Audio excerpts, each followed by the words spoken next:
Hi, welcome. In this video, I want to do a follow-up to the water hose video in relation to service dog training with Tiny. Now, watching that video, you'll see absolute tremendous success, okay, as defined by Tiny not investing in what was prior to that with the owners, what they described as a tremendous problem with Tiny's reaction over spraying a water hose, okay?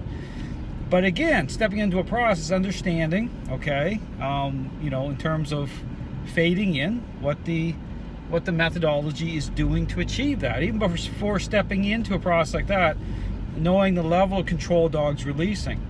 Now, part of the whole thing here, again, and to understand this issue about why I mirror this up, okay, I only take 2 weeks at a time, and then I transition back with the owner for 2 weeks and back with me for 2 weeks, because it's understanding, just because, again, Tiny, I'm able to fade Tiny in at a very high level, okay, it doesn't mean that when I go to the owner's house, okay, and do the same exercise with the owner, that Tiny isn't going to want to be reactive based on the association that's been established that way through control with her owners, within the home environment, all those different dynamics. But so transferring that over, okay, this is a type of exercise that I'm going to be focusing in on once Tiny goes back home as well, with me being heavily involved in that transition. But I'm going to be doing the exercise the exact same way, okay?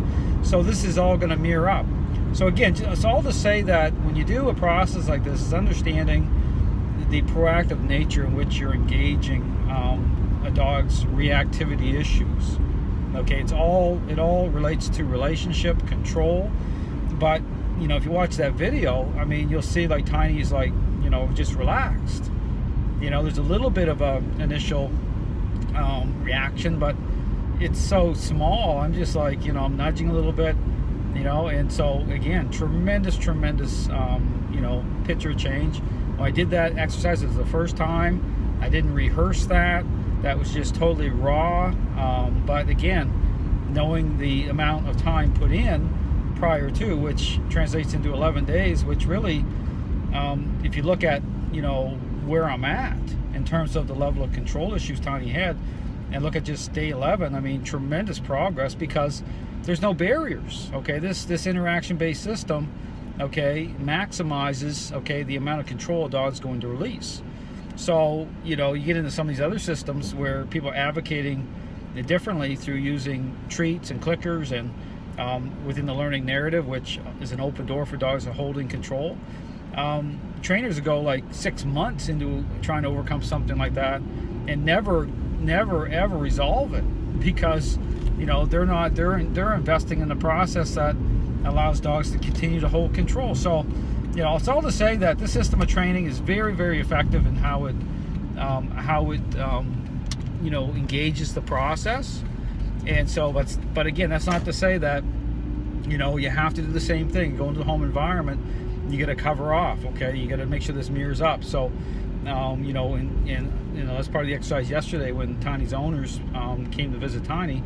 I used that as an opportunity to do some mirroring exercises.